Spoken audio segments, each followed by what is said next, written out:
this video, I want to share with you all you need to know about the powerful AutoFill capabilities that are built in right away in our FNC DataGrid.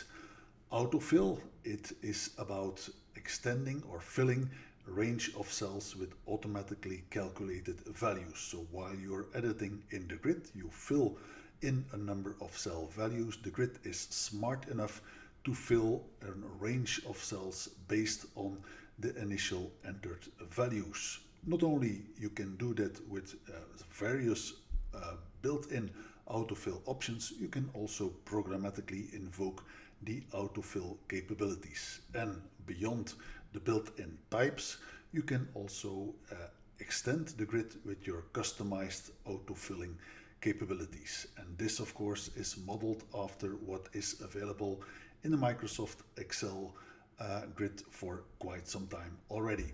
And here is a list of possible autofill modes or formats.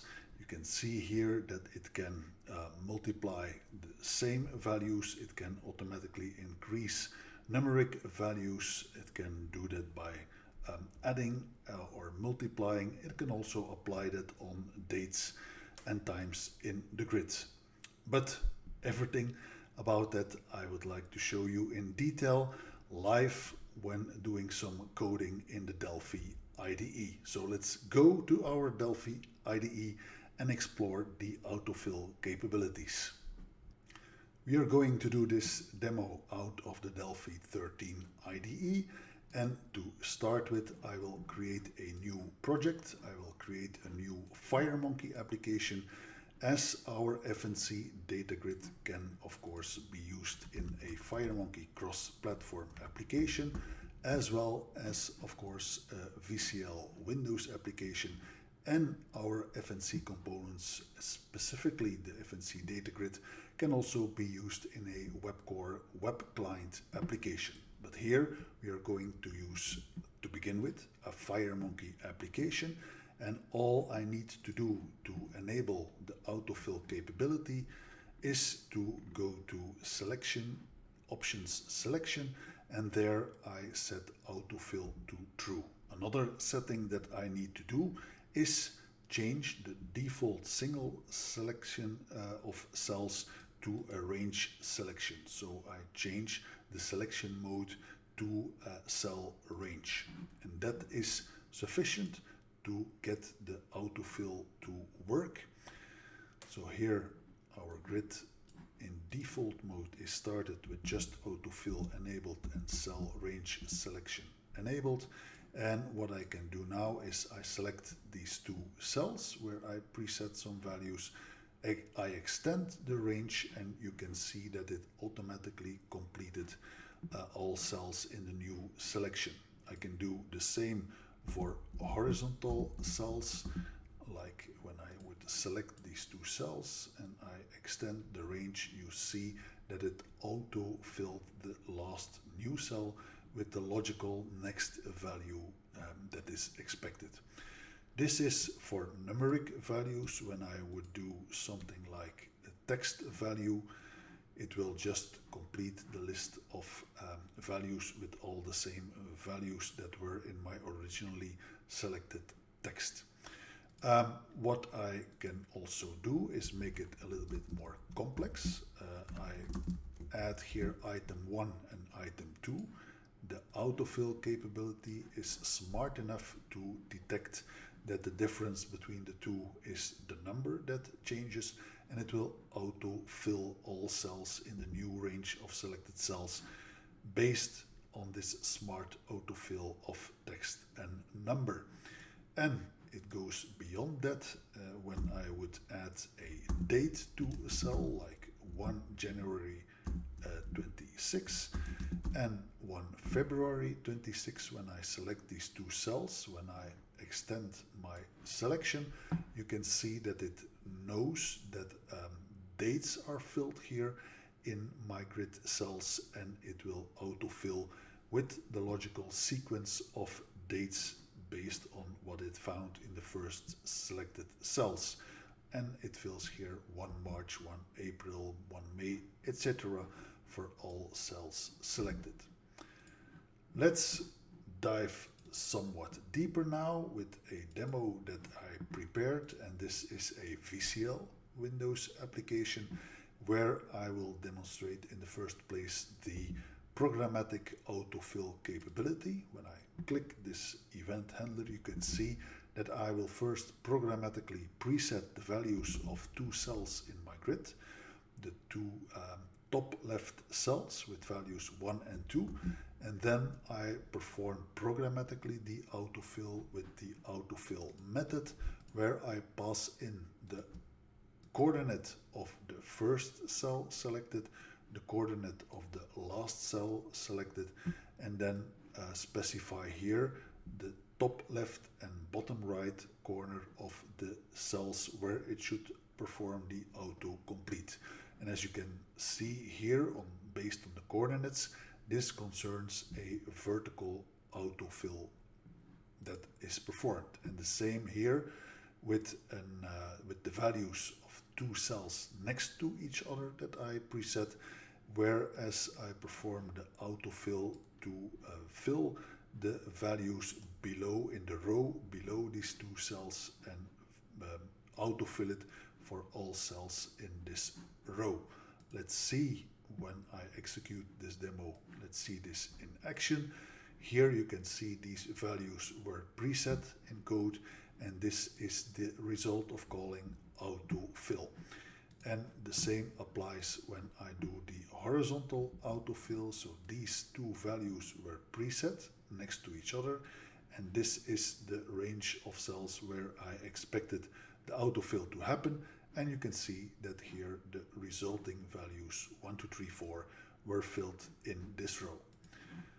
What we can do beyond that is also add our own custom ranges of autofill values, and that is done via the method autofill custom list set. So that defines the values that are in a list of values to use for autofill. Here each of these lists, and you can add multiple lists, has a name, a unique name, and here the name is countries, as this will fill in grid cells the names of different countries, here from Belgium to Norway. And so when I run my application, when I would fill in this cell Belgium and then extend the selection, you can see that the autofill started working. It was smart enough to know that this matches the first value in a custom autofill list, and it has completed the autofill. Notice that when it reached the last value of my preset autofill values, which in this case is Norway, it automatically starts again with the first value in my list. And I can even make it somewhat more complex with custom calculated autofill values, and that is handled via an event, and that event is here let me see, this is the on autofill calculate value. So when the grid detects that the range of selected cells changes, is extended, then it will also trigger the on autofill calculate value, just in case that you want to add your own custom autofill mechanism there.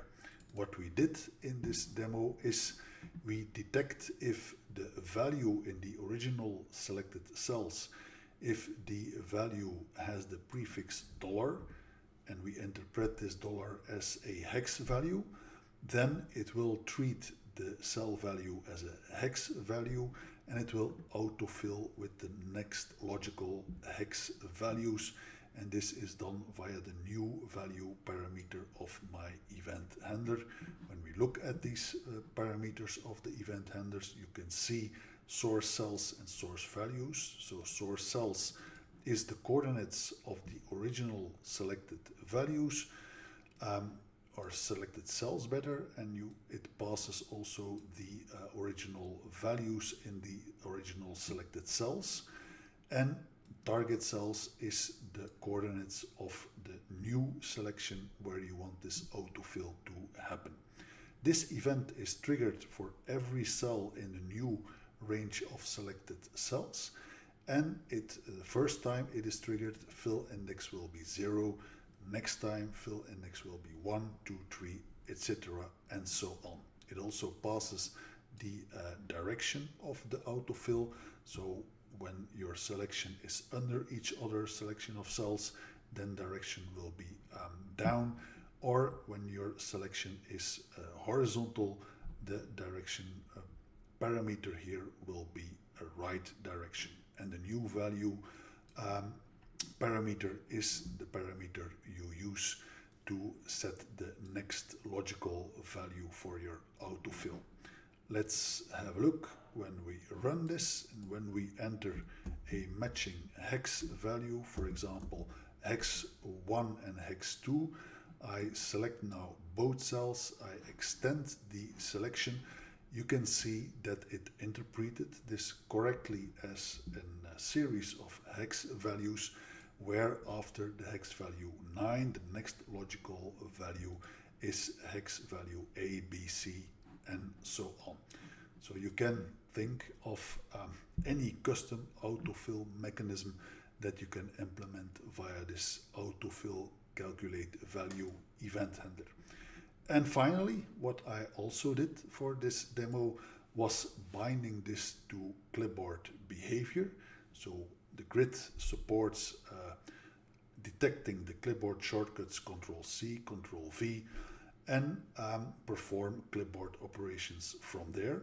So what I did here was I used the onBefore copy to clipboard. So that is the event that is triggered before the actual clipboard operation happens when you press the shortcut Ctrl+C.